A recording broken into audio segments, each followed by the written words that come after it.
Glória a Deus. Você está feliz com Jesus? Amém. Glória a Deus. Que prazer, que privilégio estarmos aqui na casa do Senhor para compartilharmos a sua palavra. Irmãos amados, eu queria que já antes de começar, para dar tempo aí para você ir compartilhando, irmãos que estão nos assistindo, começa a compartilhar aí no teu Facebook, pega esse link, vamos replicar essa palavra, transmita para os outros irmãos, para os seus amigos, pega o teu Face aí, trabalha um pouco, faz favor, vamos levar a palavra mais longe. Estamos com poucas, está já começando a melhorar já, estamos com poucas pessoas assistindo, e a gente pode replicar isso, alcançar muitas mais pessoas. Enquanto isso, eu quero só que você observe aí, vai aparecer uma imagem aí da construção lá na nossa igreja, está cada dia mais avançando, isso tem sido tremendo, glória a Deus. Coloca aí, já tá ok, que eu estou com um delay aqui no meu Face, mas você está vendo aí, querido, as imagens da nossa igreja que nós estamos construindo, a tua oferta, a tua primícia, o teu dízimo, tudo isso está sendo investido, né, na manutenção da obra de Deus, evidentemente, e também aí nessa edificação que estamos fazendo. Ali ficou, não sei, parece que está meio fora de foco, né? Ficou muito 100%, não? Está melhorando, está melhorando. Você está mesclando a imagem, por isso que não está dando certo. Agora está beleza. Isso, muito bom. Você está percebendo aí a construção, mostra a foto do templo, aí você está vendo a foto também do templo, como é que está. Hoje nós, com a equipe de irmãos ali que estão semeando na obra de Deus, fazendo todo o intercessamento, a gente tem muito a agradecer a várias pessoas, a vários irmãos.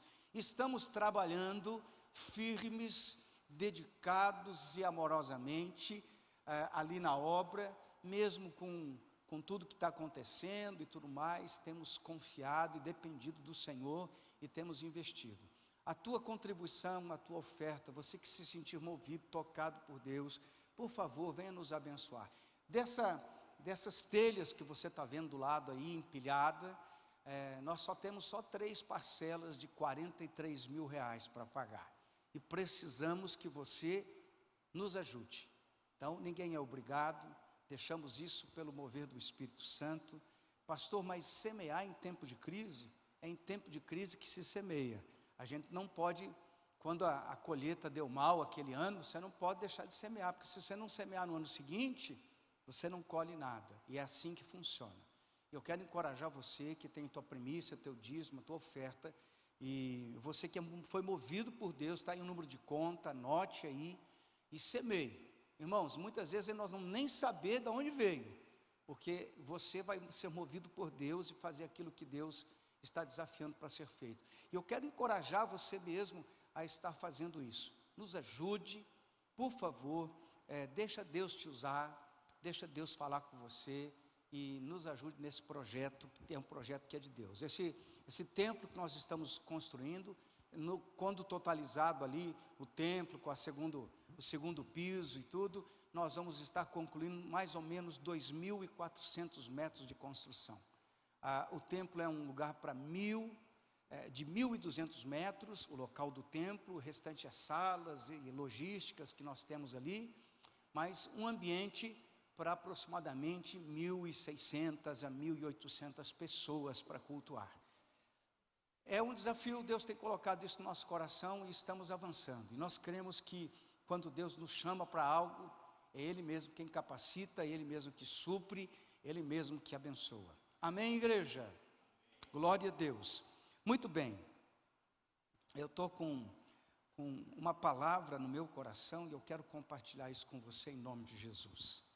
Eu já coloquei o título aí, Princípios para uma vida de avivamento, uma vida avivada, uma vida cheia do Espírito de Deus, uma vida abundante no Senhor. Amém, irmãos? Glória a Deus. Eu quero ler com você Atos capítulo 4, versículo 31. Eu quero me lembrar aqui, o Israel, nosso irmão contrabaixista, homem de Deus. Israel, Deus te abençoe. Onde é que você está? Está por aqui? Aonde? Ah, ok. Aqui no escuro eu não consigo enxergar, sabe? Aqui aonde, não é? Glória a Deus. Parabéns, meu amado. Que Deus te abençoe poderosamente. Que você faça mais uns 100 anos desses assim, cheios da alegria, da unção. Israel servindo a Deus e glorificando o nome do Senhor. Amém, querido? Deus te abençoe, em nome de Jesus. Glória a Deus. Eu quero que você abra comigo Atos capítulo 4, versículo 31. Amém? Tendo eles orado, tremeu o lugar onde estavam reunidos. Todos ficaram cheios do Espírito Santo e com intrepidez anunciavam a palavra de Deus. Coloca a mão na altura do teu coração. Você que está em casa, vamos orar. Pai, em nome de Jesus oramos e pedimos que o Senhor nos abençoe de uma maneira sobrenatural. Que a tua palavra venha de encontro ao nosso coração, que o teu Espírito Santo tenha liberdade em estar conosco, Pai, ministrando esta palavra, movendo o nosso coração e despertando a nossa vida espiritual. Assim oramos e declaramos que o nosso coração é uma boa terra, que a tua palavra é a boa semente. Senhor, e pedimos que o Senhor fale conosco aquilo que necessitamos ouvir e não aquilo que queremos. Oramos ao Senhor pedindo que o Senhor nos dê essa ousadia no Espírito, essa intrepidez, para a glória do teu nome. Amém e amém. Amém, igreja. Glória a Deus, glória a Deus. Irmãos, esse texto que nós acabamos de ler em Atos capítulo 4, versículo 31, ele apresenta 3 princípios para uma vida avivada, uma vida abundante, uma vida cheia de Deus, se eu posso dizer dessa maneira. Para nos tirar da simplicidade ou da vida comum religiosa e nos fazer andar numa vida abundante, desfrutando de toda a graça de Deus para a nossa vida. Quando se fala de graça, a gente tem alguns teólogos mais modernos abordando a graça de uma maneira diferente um pouco daquilo que nós aprendemos um pouco na ortodoxia. A teologia nos desperta, nos mostra algumas coisas a respeito de uma vida abundante. E estar cheio da presença de Deus, pleno da sua unção, da sua presença, isso é estar cheio da graça. A graça de Deus, quando ela nos envolve, ela nos torna diferente. Ninguém pode dizer de verdade que conheceu a graça de Deus sem, de fato, ter uma transformação íntima na sua vida. Eu conheço a Cristo, mas nada mudou. Você deve conhecer a história de Cristo, mas não a Cristo. Porque quem conhece ao Senhor, experimenta a sua graça, passa por um processo íntimo de transformação e de mudança. E eu quero que você se torne hoje desafiado a acompanhar-me nesse texto, aprendendo 3 princípios para ter uma vida abundante, uma vida cheia da graça de Deus, uma vida que realmente faça diferença. Eu sei que para alguns demora a entender tudo isso, mas com o transcorrer aqui da palavra, nós vamos avançando por aqui e vamos ter algum entendimento sobre esse tema. Quando você lê Atos dos Apóstolos, no capítulo 2, você vê a igreja passando por um avivamento poderoso. A igreja passa por isso. Atos, no capítulo 4, se repete este avivamento. E depois outros textos mais de Atos dos Apóstolos, outros capítulos, vão relatar avivamentos constantes da igreja. A igreja passa por esse processo, onde os cristãos primitivos se reúnem, passando por muitas perseguições. A gente vê no começo da igreja alguma perseguição, depois nós vemos em alguns anos seguintes por volta dos anos 50, 60, outra perseguição. Uma maior perseguição da igreja ainda acontece antes do imperador Constantino ser imperador. A igreja é extremamente perseguida. Qualquer um que declarasse ser cristão era inimigo do rei. E Roma então passa a perseguir os cristãos de uma maneira violenta. Aí nessa época que você começa a ver os relatos históricos, muito crente sendo queimado, sendo dado como alimento para os animais ferozes, selvagens. Enfim, você começa a perceber aí que a igreja está passando por uma perseguição, por uma luta violenta. Mas essa igreja é uma igreja que continua avivada, no meio dos problemas, das lutas, das dificuldades. Nós estamos aí com essa onda toda de pandemia, de crise. Eu não quero mais falar sobre isso, porque já se fala tanto sobre isso, mas me parece que tem um temor ainda tomando conta dos corações. E eu quero encorajar você: tenha ousadia no Espírito, coragem no Senhor, fique firme. Nós já vencemos isso em nome de Jesus. Pastor, mas muita gente morreu, infelizmente. Mas eu quero encorajar você a confiar no Senhor, a depender do Senhor e seguir avivado na sua fé. Não desfaleça, não desanime, não se acovarde. Fique firme em Deus. Tome os seus cuidados, mas fique firme em Deus. Amém, irmãos? Com a tua fé fortalecida. E esta palavra é uma palavra para que você venha fortalecer seu coração, sua vida, para que você não desanime, para que você não fique entristecido, abatido, achando que tudo terminou. Eu quero dizer para você, esse é um tempo de recomeço em Deus. Amém, igreja? Glória a Deus. E nós aprendemos aqui que esses irmãos primitivos, que está aqui em Atos 4:31, eles tinham algumas coisas que os fazia permanecer firmes, avivados, no meio da luta e da prova. Porque o verdadeiro cristão é aquele que aprende a permanecer no meio da luta, no meio da prova, permanecer firme em Cristo. Não é aquele cristão que anda buscando a bênção. Com todo respeito àqueles que buscam a Deus buscando uma bênção. Deus é um Deus abençoador mesmo, e Ele abençoa aqueles que o buscam, é verdade. Porém, esse não deve ser o foco da minha vida cristã. Eu tenho que estar com a minha vida cristã em ordem. Eu devo permanecer firme com Deus, quando as coisas vão bem, e quando as coisas vão mal. Devo estar firmado no Senhor, na sua palavra. E o que fez com que esses irmãos, no meio de tantas perseguições, permanecessem inabaláveis, firmes, avivados, prontos a continuar pregando a palavra, que a gente vê que anunciava uma palavra de Deus, com o quê? Com intrepidez, com ousadia, com coragem, mesmo perseguidos. Primeira coisa que a gente pode anotar aqui, se você quiser anotar, tenho aqui então esse primeiro ponto, o poder da oração. Que nós lemos no texto, é bem interessante que, tendo eles orado, tremeu o lugar. Amém, igreja? Tendo eles orado, tremeu o lugar. O lugar tremeu porque eles oraram. Você imagina os irmãos ali reunidos, orando, e alguma coisa sobrenatural acontece? Porque a oração faz isso conosco. Nós atraímos através da oração o sobrenatural de Deus para a nossa vida. E quando Deus está se movendo na nossa vida, coisas tremendas acontecem. Amém, igreja?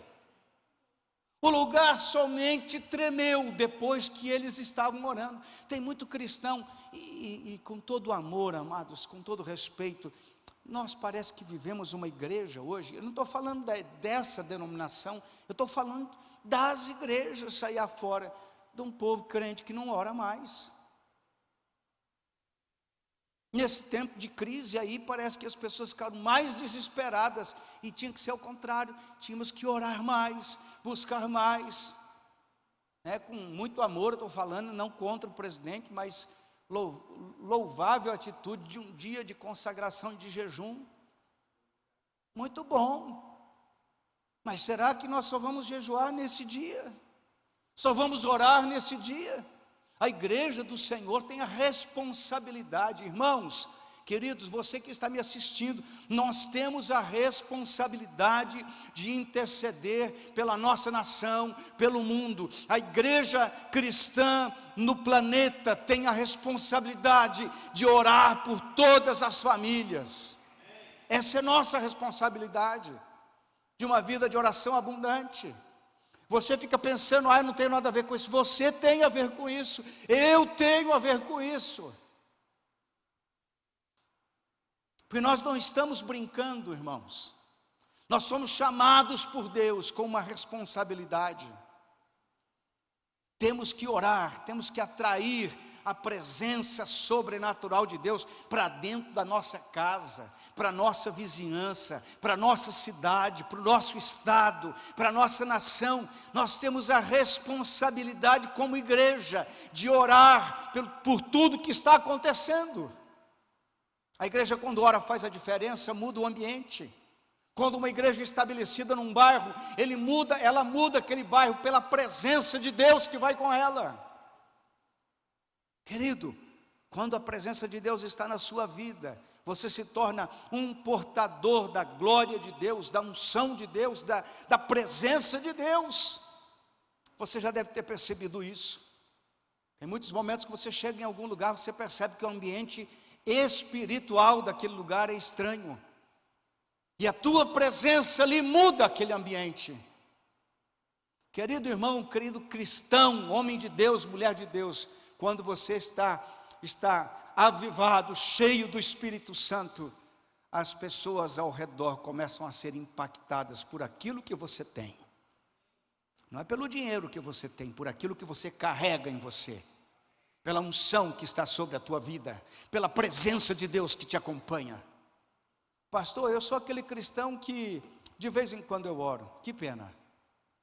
Atos 12:5 diz assim: Pedro, pois estava guardado no cárcere, mas havia oração incessante a Deus por parte da igreja a favor dele. Quem estava orando?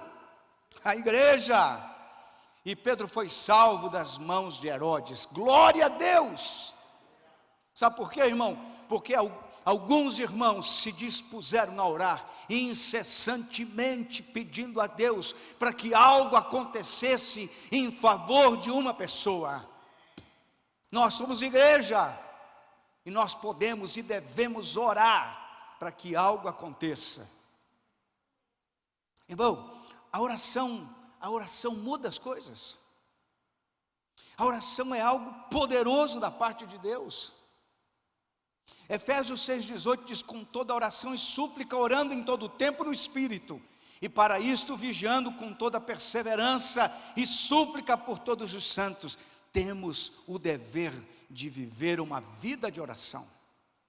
Eu de vez em quando escuto pessoas falando que não precisa orar tanto assim. Alguns até ousam dizer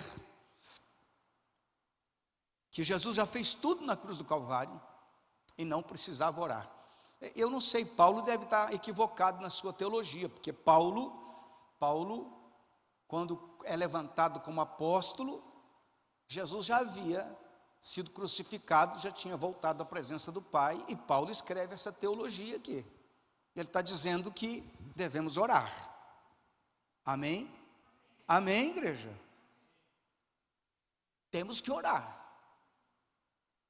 Orai sem cessar. Outra direção do apóstolo Paulo. E eu preciso entender a palavra. Não, pastor, para que tanta oração? Jesus já fez tudo na cruz do Calvário, não precisa orar tanto. Isso é fanatismo? Não, isso não é fanatismo. Isso é entender o poder da oração. É compreender a vida de oração. Conta-se a história, eu já falei isso algumas vezes aqui, que Spurgeon convidou os seminaristas para ir até um lugar para apresentar o sistema de aquecimento da igreja.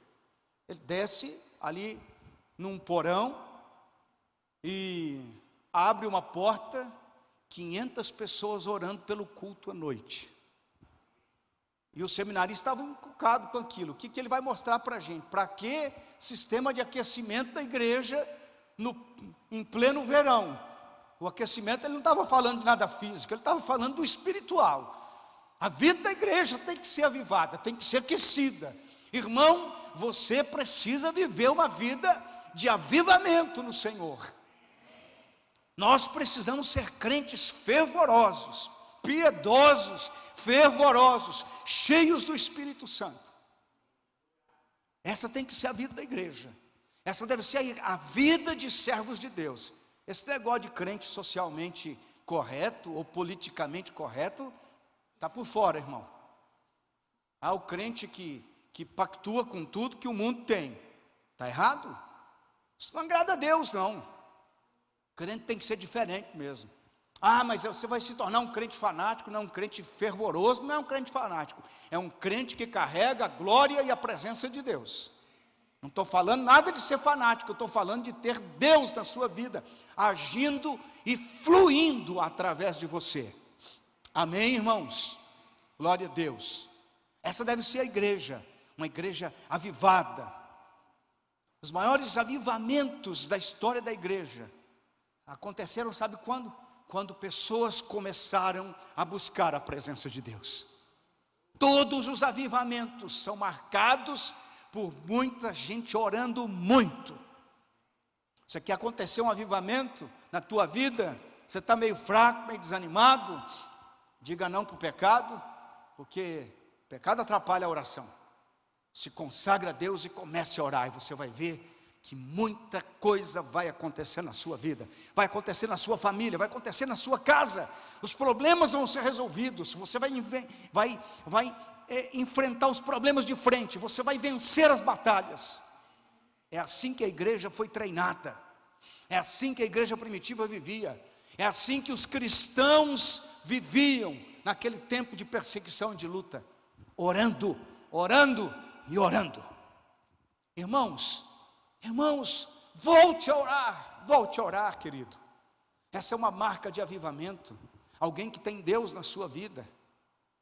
Eu me lembro de uma experiência que eu tive quando era novo convertido. Que experiência! A gente tem algumas experiências que marcam a vida da gente, e essa foi uma que marcou. Eu estava meio titubeando na fé, assim, crente novo, jovem, né? E eu estava chegando na igreja, uma diaconisa me abordou e falou: tudo bem, irmão? E eu falei para ela assim: tudo bem, irmã. Ela olhou bem nos meus olhos, no fundo dos meus olhos, e disse: não está bem, os teus olhos não têm o brilho de Cristo. Baixei a cabeça e não falei nada. Eu falei: eu sei o que está faltando. Falei comigo mesmo: está faltando orar. Você conhece um cristão cheio de Deus nos olhos dele. Isso não é uma lei, não é a norma, não é a regra, não é nada disso. Mas é impossível estar cheio de Deus e não transbordar. Oh, meu Deus! É impossível estar cheio do Espírito Santo e não derramar isso para as outras pessoas. E assim nós temos que estar, igreja, cheios da presença de Deus. Judas 1,20 diz o seguinte: vós, porém, amados, edificando-vos da vossa fé santíssima, orando no Espírito. Amém? Vamos orar. Essa é a marca de alguém que está vivendo o avivamento. Oração, vida de oração. Pastor, como é que ora direto, pastor? Orando, de todo jeito. Você vai dobrar o joelho, vai ficar gritando, vai ficar chorando? Não, ore. Se concentre em Deus, fale com o Senhor. Todas as vossas petições sejam conhecidas diante de Deus com súplicas. E a palavra nos exorta a ter ação de graças. Ore a Deus, clame ao Senhor, não desista de orar. tá com problema, está com dificuldade, como é que nós vamos vencer tudo isso aí que vai ficar, porque de toda essa história, nós vamos passar por isso, em nome de Jesus, amém? Nós vamos passar por isso, né? Tantas crises de saúde que já passamos, todo ano acontece a mesma coisa, e vírus, e contaminação, só que a imprensa fez tanta propaganda negativa e medrosa, amedrontando as pessoas, que, imagina, fica todo mundo tremendo. Eu fiz uma proposta e mandei para vários pastores, eles já estavam com uma pronta, eu falei, acrescenta mais esse item, que queremos voltar aos cultos, amém, igreja? Pastor, tem que ter cuidado, não tem problema, a gente coloca a máscara, eu não vou pôr porque tem que falar aqui, né? Ali posso pôr a máscara. Mas com pouca gente, fazemos 3, 4 cultos no domingo, mas todo mundo pode voltar a cultuar, a adorar a Deus, a servir ao Senhor, venha de manhã e tal. Já estamos ali desenvolvendo, falei com o nosso irmão da tecnologia, da informática, fazer um checklist, um aplicativo. Eu copiei do Guilherme uma ideia que ele deu e fiz uma mudança ali. Eu vou no culto, tem um aplicativo, fica aí para os pastores e tal. Nós vamos ter 50 pessoas no culto de manhã, de tal horário, mais 50 no outro culto, e assim vai. E nós nos reunimos. E vamos fazer 4 cultos no domingo, tem problema, fazemos 4 cultos no domingo. Amém, igreja? Fazemos 5, se for preciso, não tem problema. Mas vamos cultuar o Senhor, vamos estar na presença de Deus, amém? Glória a Deus, vamos desenvolver isso em nome de Jesus, se não liberarem, porque está aí, nós estamos na iminência de ser liberado o culto, sim. Bom, o que nós precisamos é orar. Uma das coisas da igreja primitiva, dos cristãos, uma marca dos cristãos da igreja primitiva era a oração, glória a Deus. Você já percebeu quando você ora, dá mais vontade de orar? Amém? Quanto mais você ora, mais vontade de orar. Você sente aquele toque de Deus, aquela presença de Deus te abraçando, aquele ambiente sobrenatural vindo sobre a sua vida, de todo lado, você sente a presença de Deus, e depois de um tempo de oração, você se levanta fortalecido, animado, guerreiro, em nome de Jesus. Os problemas muitas vezes continuam ali, mas você já está olhando como um vencedor. Por quê? Porque Deus se moveu na sua vida. E é assim que funciona. Você ora e espera pelo milagre. Amém? Segunda coisa, poder do Espírito Santo. Olha aqui como é que é. Tendo eles orado, tremeu o lugar onde estavam reunidos. Todos ficaram como? Cheios do Espírito Santo. Importante isso. Todos ficaram cheios do Espírito Santo. Esse é o segundo princípio que a igreja primitiva praticava. Oração, primeiro. Ser cheio do Espírito Santo, segundo. Ser cheio do Espírito Santo, consequência do quê? Da oração. Quando eu oro, logo eu tenho o quê? O toque sobrenatural de Deus. Aconteceu isso, como eu disse, lá em Atos capítulo 2. Quando nós vemos Atos capítulo 1, que estavam todos reunidos no cenáculo orando, eles estavam ali buscando a presença de Deus, e a Bíblia diz que eles foram cheios do Espírito Santo, e veio sobre eles como línguas de fogo, e eles começavam a orar em outras línguas. Que coisa tremenda.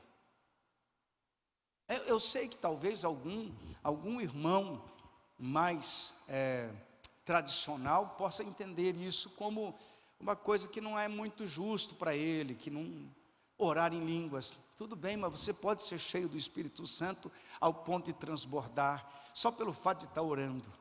Amém, querido? E pode mesmo, e deve. Ore muito e você vai ver que as coisas vão acontecer. E você vai ser cheio do Espírito Santo. Pastor, mas eu posso ser cheio do Espírito Santo e não orar em línguas? Pode. Você pode ser cheio do Espírito Santo. Isso aí é com você e Deus. Mas e se eu começar a ficar cheio do Espírito Santo? Aí é com você e Deus. Depois ele faz o que ele tem que fazer. Amém? Mas seja cheio do Espírito Santo. Os irmãos foram cheios do Espírito Santo depois da oração. Mas o Espírito Santo se moveu na vida deles. É tão interessante isso que a gente conhece na Bíblia Pedro antes do Pentecostes e Pedro depois de Pentecostes. Mas na vida de Pedro também teve as fases, mesmo depois do Pentecostes, Pedro sendo transformado, trabalhado, sendo elaborado por Deus, o seu emocional, sua vida, enfim, é outro processo e que a gente conhece da vida de Pedro. Ser cheio do Espírito Santo não significa que você é perfeito, mas significa que você vai ser aperfeiçoado em Deus, com a ajuda do Espírito Santo. Fazer a obra tem que ser com a ajuda do Espírito Santo. Ele que capacita, Ele que trabalha no nosso interior. O resultado de relacionamento com Deus é uma vida cheia do Espírito Santo. Quando eu oro, eu posso saber de uma coisa: Deus vai me tornar um homem cheio da sua presença. Atos 6,10 está escrito assim: e não podiam resistir à sabedoria e ao Espírito pelo qual ele falava. Sabe, o Espírito Santo da nossa vida, resultado da oração, da intimidade, do relacionamento com Deus. Quando alguém está movido pelo Espírito de Deus, esta pessoa começa a transmitir algo além do intelecto, além da percepção lógica, porque ela começa a falar de situações que somente Deus conhece. Eu não sei se você já teve essa experiência, meu querido irmão, quando você está ouvindo alguém ministrar, e alguma coisa começa a queimar dentro do teu coração, você fala: meu Deus, o que é isso? O que é isso que eu estou sentindo? Que toque é esse? Esse é o Espírito Santo, trabalhando, se movendo, despertando você. E é assim mesmo. Uma marca de alguém que tem um avivamento na sua vida, é a liberdade que o Espírito Santo tem em falar conosco, em ministrar ao nosso coração. Ah, vocês pentecostais são muito emocionais. Não, necessariamente não. Você pode ser um bom pentecostal sem ser muito emocional, sem nenhum problema. Eu conheço um pastor pentecostal que você nunca vê ele chorando. Eu particularmente sou chorão. Mas o pastor que foi meu pastor por muitos anos, não é um homem de muito choro, mas é um homem cheio de Deus, usado pelo Senhor. Flui nele a presença de Deus, através dele e nele, em nome de Jesus. Uma pessoa cheia do Espírito Santo tem uma postura diferente a respeito do reino de Deus. Olha bem Atos 4:8. Então Pedro, cheio do Espírito Santo, lhes disse: autoridades do povo e anciãos. O que eu quero ressaltar, eu não vou falar sobre o que Pedro está falando, mas Pedro, cheio do Espírito Santo. O próprio Espírito Santo preocupa-se em colocar isso na vida do apóstolo Lucas. Quando ele foi relatar, o Espírito Santo falou: Lucas, escreve aí, Pedro cheio do Espírito Santo.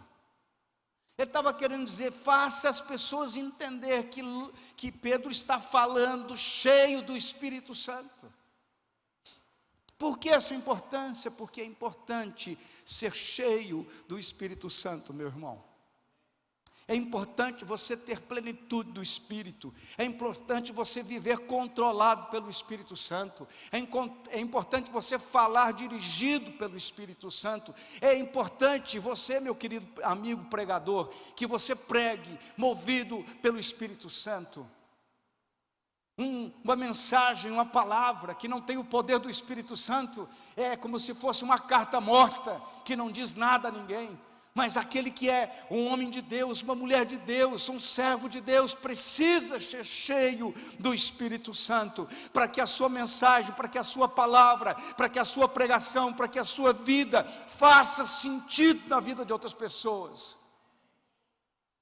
Sabe, meu querido, quando a gente começa a entender a vida espiritual, nós começamos a ver que tem coisas que não têm muita importância, mas tem coisas que são extremamente importantes, que são de extrema importância. Um homem de Deus, uma mulher de Deus, um cristão verdadeiro e autêntico, tem que ser cheio do Espírito Santo. Aleluia. Atos 13:9, todavia Saulo, também chamado Paulo, cheio do Espírito Santo, fixando neles os olhos, disse, e eu não vou dizer o que ele disse, mas a importância aqui é que Paulo também estava cheio do Espírito Santo. Sabe, igreja, nós precisamos fazer a diferença. Eu respeito muito o que estão fazendo, igrejas fazendo trabalho social, atendendo o pobre, atendendo o necessitado, estendendo as mãos. Fazemos isso por mais de 20 anos aqui em Campo Mourão, só não fazemos propaganda. Eu acho muito importante isso. Mas o mais importante é que a igreja faça a sua função. Pregue o evangelho com poder e com autoridade. A igreja precisa ser aquela que revela que Deus é vivo ainda, que Deus pode todas as coisas, que Deus transforma o pecador em um homem santo. Irmãos, nós temos que ser cheios do Espírito de Deus. Pastor, mas aquele que recebe a Jesus não tem o Espírito Santo? Vou mais longe. Aquele que recebe a Jesus só pode receber Jesus porque o Espírito Santo trabalhou nele, porque isso é a manifestação da graça. Porém, estar não só cheio do Espírito Santo, mas transbordando do Espírito Santo, é resultado de intimidade, de relacionamento com Deus. Você pode viver uma vida profunda em Deus e uma vida rasa em Deus. Tem muito crente que é pentecostal, mas só fica buscando bênção. Mas tem crente que é pentecostal que busca relacionamento com Deus. Tem crente que é tradicional e busca relacionamento com Deus, busca intimidade com o Senhor, vida espiritual autêntica e verdadeira. E isso te leva a viver uma vida cheia do Espírito Santo, querido. Efésios 5:18. Ser cheio do Espírito Santo, irmão, é um contraponto de não ser cheio do Espírito Santo. Olha o que diz a Bíblia. Efésios 5:18. Não vos embriagueis com vinho, no qual há dissolução, mas enchei-vos do Espírito. Amém, igreja? Que contraponto é esse, pastor? Ser cheio do Espírito Santo é alguém dirigido pelo Senhor, movido por Deus, que tem revelação da sua palavra, sem condenar a boa exegese, nada. Nós precisamos entender que existe uma revelação na palavra que já está revelada, está aqui. Agora eu preciso ser cheio do Espírito Santo para entender esta palavra, além da exegese, para ter revelação do que Deus está falando, sem ferir a sã doutrina da palavra. O Espírito Santo trabalha, me livrando do quê? Dessas coisas que estão por aí no mundo, essa embriaguez de tantas doutrinas estranhas que estão acontecendo. Eu preciso ser bíblico, eu preciso ser firmado na palavra, eu tenho que conhecer a palavra de Deus. Para tanto, eu preciso ser dirigido pelo Espírito Santo. Um pastor amigo meu que hoje está nos Estados Unidos, um dia falou assim para mim: pastor, eu amo a palavra de Deus, mas amo o Espírito Santo, porque sem o Espírito Santo a palavra só é transmitida como conhecimento. Com o Espírito Santo ela gera vida. Amém, igreja?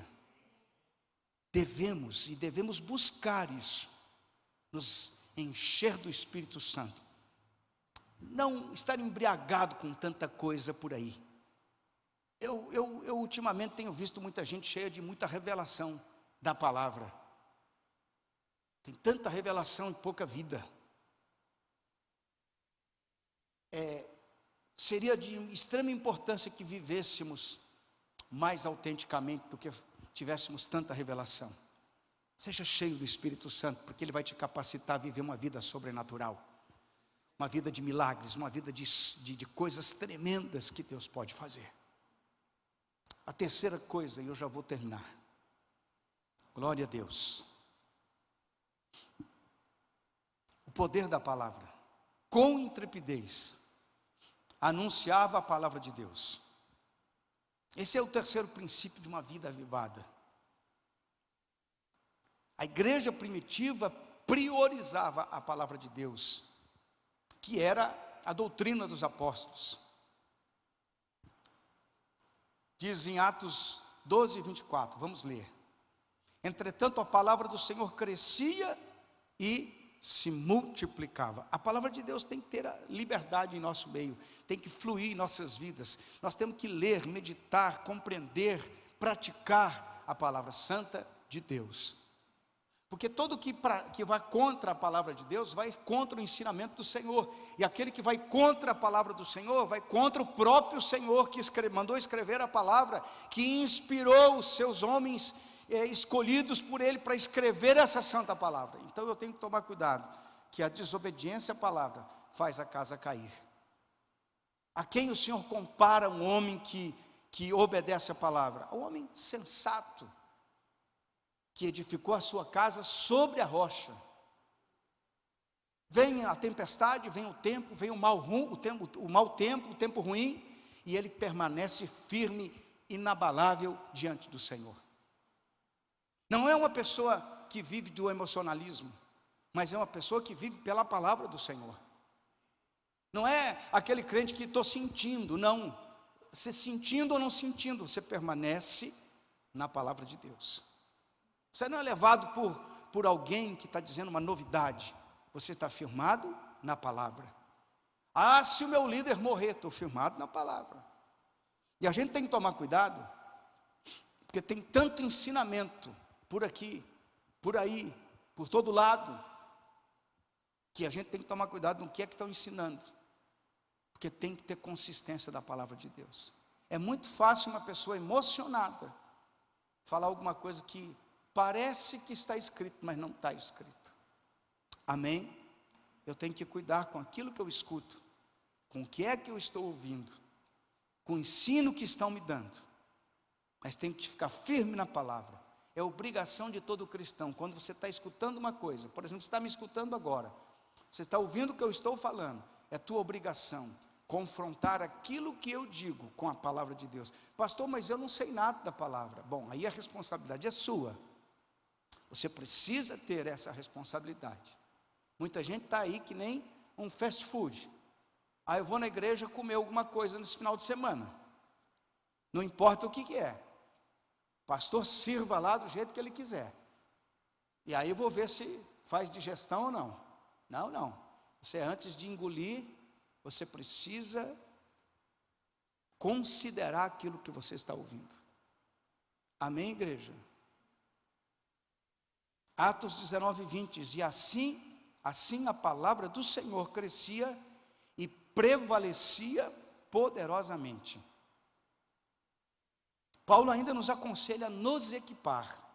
2 Coríntios 6, 7 diz assim: na palavra da verdade, no poder de Deus, pelas armas da justiça, quer ofensivas, quer defensivas. Isso quer dizer que a palavra de Deus tanto serve para atacar como para defender. Amém, igreja? Eu preciso estar bem preparado na palavra. Eu não posso viver de emoção em emoção, porque um dia eu levanto triste, outro dia eu levanto alegre.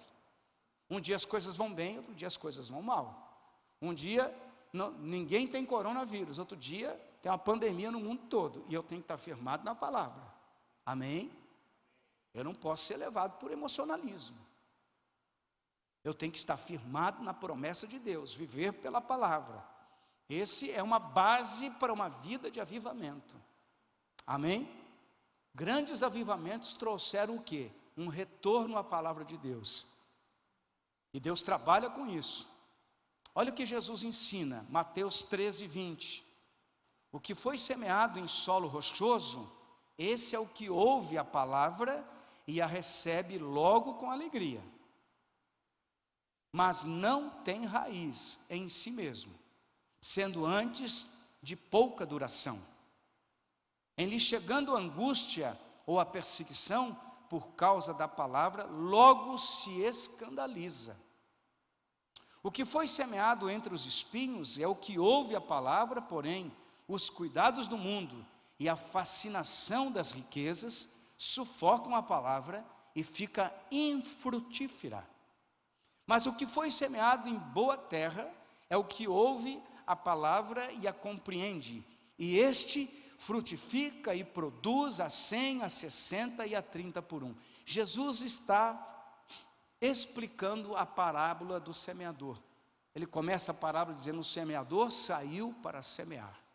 E ali Jesus explica aos discípulos, porque eles perguntam: Senhor, por que o Senhor fala com eles por parábolas? E Jesus então diz, ele começa aqui explicando o que ele quis dizer naquela parábola. Muitas vezes, nós temos que saber como é que nós estamos, em que situação estamos.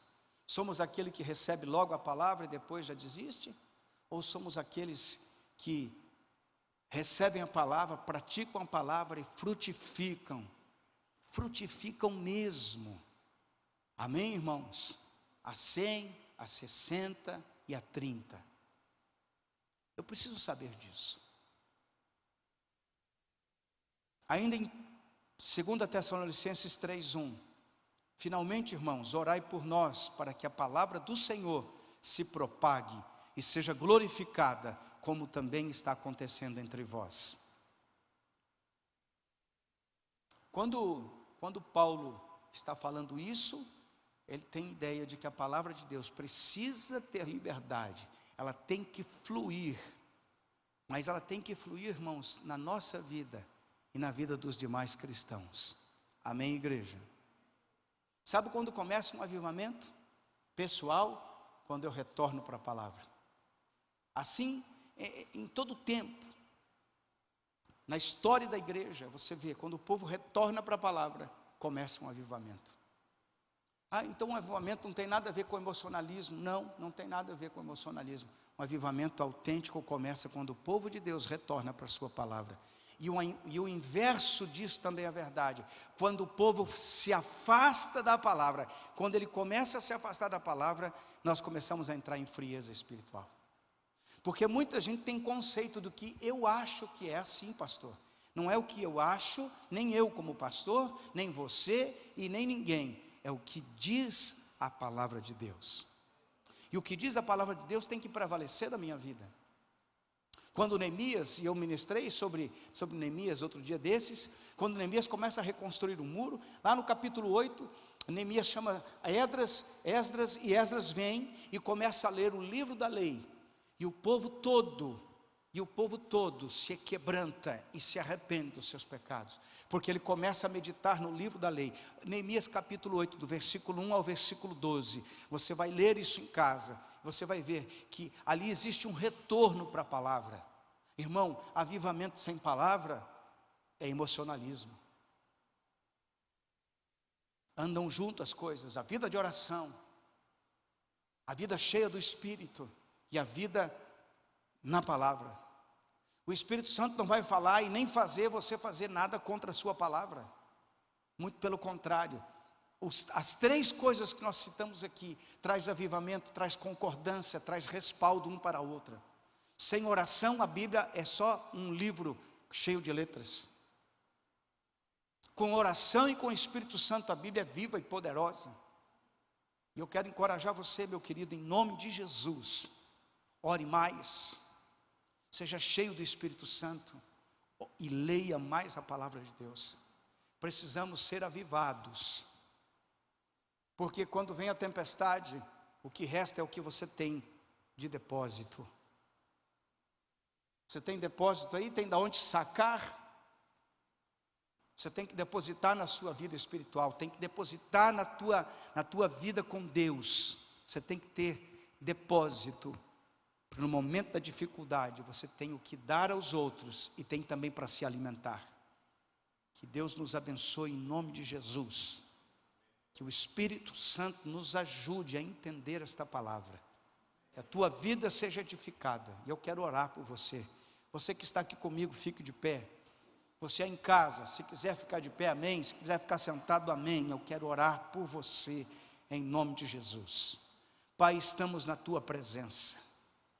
Oramos em nome do Senhor Jesus e pedimos que a tua palavra venha de encontro ao coração dos teus filhos. Que teu Espírito Santo agora mesmo trabalhe em nosso interior. Que sejamos despertados a orar mais, a ser cheio do teu Espírito e a termos mais tempo com a tua palavra. Que a tua palavra venha nos transformar, venha corrigir os nossos passos. A tua palavra diz, luz, luz para os meus caminhos.